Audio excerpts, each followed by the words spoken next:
D'accord? On a configuré le DHCP. On a aussi configuré le DNS dans des précédentes vidéos. OK? Donc, on va y venir ici, voir l'AD, et comment on peut créer des utilisateurs au niveau de AD, comment créer des OU au niveau de AD. Donc ici, pour aller dans le gestionnaire des AD, on va faire un clic droit ici, on cherche utilisateur et ordinateur Active Directory. Donc, nous avons notre utilisateur Active Directory. Ici, on peut le trouver dans Outils aussi. On vient en bas, utilisateur et ordinateur Active Directory. Donc, ici, vous avez par défaut les différentes OU et conteneurs. D'accord? Et vous avez les cadenas sur les OU. D'accord? Vous avez les conteneurs sans cadenas. Nous avons le building, vous avez le computer, vous avez le forum sécurité principal, vous avez manage, service account, vous avez user. Dans user, vous avez des utilisateurs qui sont là. Building, vous avez d'autres services. Computer, c'est là où on peut trouver des ordinateurs. Et domaine contrôleur, où il y a notre contrôleur qui est là de domaine. OK? Forens pour la sécurité, manage, ainsi de suite. Donc ici, qu'est-ce qu'on peut faire? D'accord? On peut créer des unités d'organisation. Ce sont des conteneurs qu'on peut utiliser pour des GPO ou organiser notre service. Donc, dans ce cas, si nous voulons, on peut le créer des utilisateurs à partir de user. Pour créer des utilisateurs, pour venir dans user, vous faites clic droit, vous venez dans nouveau, nouveau, vous venez dans utilisateur. D'accord? C'est par exemple quelqu'un qui vient dans votre service, c'est un utilisateur, c'est-à-dire ce sont des collaborateurs, vous voulez créer un compte pour lui, pouvoir utiliser un ordinateur, vous pouvez venir cliquer sur utilisateur. L'utilisateur peut donner un nom, euh, Titi, donc vous pouvez donner un nom complet, Titi, son nom, l'initial et nom d'utilisateur, nom d'ouverture, on peut dire Titi, ok? Donc, et arobase, ça, c'est notre domaine qui est là. Donc, on peut cliquer sur suivant. OK? Suivant, vous avez la possibilité euh, de créer un mot de passe. Et vous avez ici, l'utilisateur doit changer le mot de passe à la prochaine ouverture de session. Ça, c'est par défaut. C'est-à-dire, ça permet à l'utilisateur de mettre son propre mot de passe. C'est-à-dire, l'administrateur ne doit pas voir le mot de passe de l'utilisateur, ne doit pas connaître son mot de passe. Donc, nous, on va mettre, l'administrateur va mettre créer un mot de passe ici, mais à l'ouverture de session du compte de l'utilisateur, il doit pouvoir le modifier. C'est ce qui est recommandé. OK? Et ça ne veut pas dire que l'administrateur n'a pas la possibilité de réinitialiser. Il peut le faire. Mais pour l'utilisation personnelle, l'utilisateur doit connaître son mot de passe. Donc ici, on peut laisser.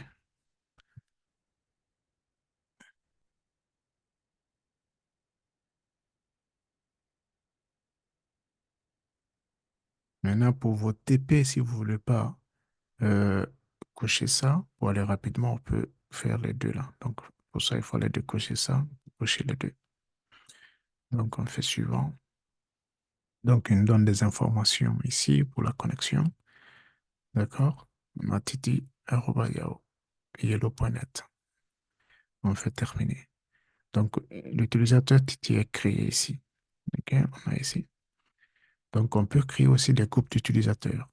D'accord? C'est ce qui est recommandé, par exemple, dans votre service. Et si vous avez des informaticiens, des comptables, des gestionnaires, la direction, par exemple, vous pouvez les organiser sous forme de groupe. Pour ça, vous venez ici, dans User, Nouveau, on clique sur Groupe. D'accord? Je peux dire, par exemple, GR, c'est-à-dire groupe compta pour comptabilité. D'accord? Et si je vais laisser dans le global, ensuite je clique sur OK. Donc, le groupe compta est créé. j'ai la possibilité de mettre Titi que je viens de créer dans le groupe compta. Donc, quand je clique sur compta, je peux venir dans membre. Dans membre, j'ajoute les utilisateurs. Donc, Titi qu'on a créé tout à l'heure, je clique sur Titi, je fais vérifier.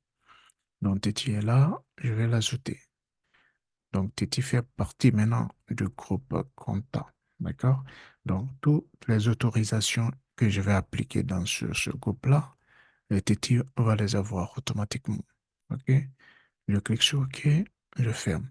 Quand je viens dans mon groupe, supposons que dans membre, il y a un autre utilisateur qui arrive. D'accord? Au lieu que je viens reprendre tout, je peux dupliquer plutôt, copier les droits de Titi. Donc, je peux cliquer sur Titi. Titi, je vais copier ses droits. Donc, quand je copie ses droits, vu qu'il fait partie du groupe Compta, quand je clique sur copier et que je crée REO, d'accord? Je viens ici, je crée REO pour nom d'ouverture. Je fais suivant. Je donne un mot de passe.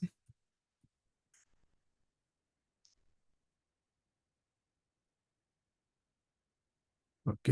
Je clique suivant et terminé. Donc, je reviens dans un groupe compta, dans membre.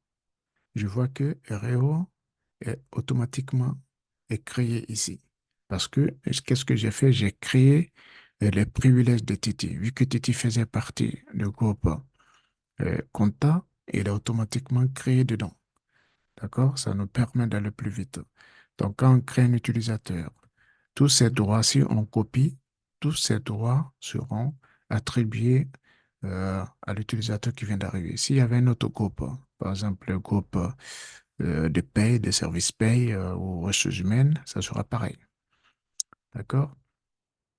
Donc, vaut mieux d'utiliser souvent des groupes que de créer des utilisateurs tout simplement. On crée des groupes, on met des utilisateurs dedans, pardon, ensuite on met les droits sur ce groupe-là.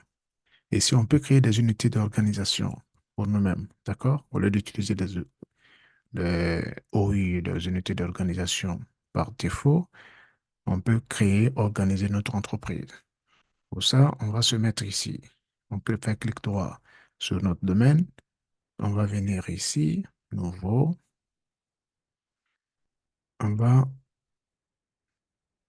cliquer sur unité d'organisation. C'est notre conteneur, notre dossier. Je vais dire l'unité d'organisation, service comptabilité.